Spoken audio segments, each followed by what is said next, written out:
My name is Cersey, and my STEP Symposium project is titled Modeling Recovery After Total Knee Replacement, How Adherence Predicts Success. A total knee replacement is also known as a total knee arthroplasty, which is where you take your worn out joints and replace them with an artificial joint. In my study, I took data from 51 patients at a physical therapy office that I work at, and I put them in Excel and ran them through RStudio, which is an integrated development environment, or to put it on a basic level, coding. The outcomes that I used were lower extremity functional scale scores, which is a survey we give to patients that basically ask, can you get in the tub without pain? Can you get in the car without pain? And I also used last knee flexion measured, which is how far can you bend your knee? And then the predictor variables that I used were BMI, so body mass index, and adherence to physical therapy, which I did a ratio of how many times were you prescribed to come to physical therapy versus how many times did you actually come. And in the results, I found that your adherence to physical therapy had a high positive correlation between your LEFS scores and your knee flexion. And we can model these in both charts seen here, and you can see that there's a stronger positive correlation between the adherence and lower extremity functional scale scores.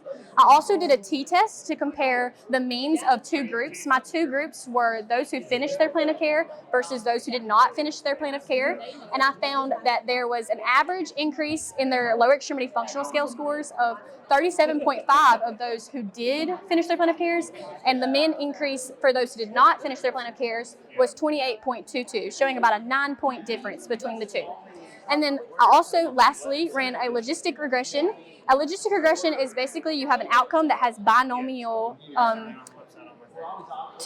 only two outcomes, And my two outcomes I labeled them as improvement overall, but it was 0 and 1. So the closer you were to 0, the worse your improvement was, and the closer you were to 1, the better your improvement was. And the way I divided those was better improvement was a knee flexion of over 118 degrees, and worse improvement was a knee flexion of under 118 degrees. And then we can model that in this chart to show how BMI and adherence to physical therapy affect your improvement. So as your BMI increases, all of the lines' probability of progression decreases. And then each line represents a different group of adherence. The red line is basically bad adherence, the green line is moderate adherence, and the blue line is great adherence. So the blue line has overall better predicted probability of progression, and the red line has worse probability of progression. But we can look here to see that even if your BMI was 40, which is considered obese, you could still have very high levels of predicted probability of progression. Overall, we can use this to have interventions with our patients, to have early conversations of how important it is to attend your physical therapy.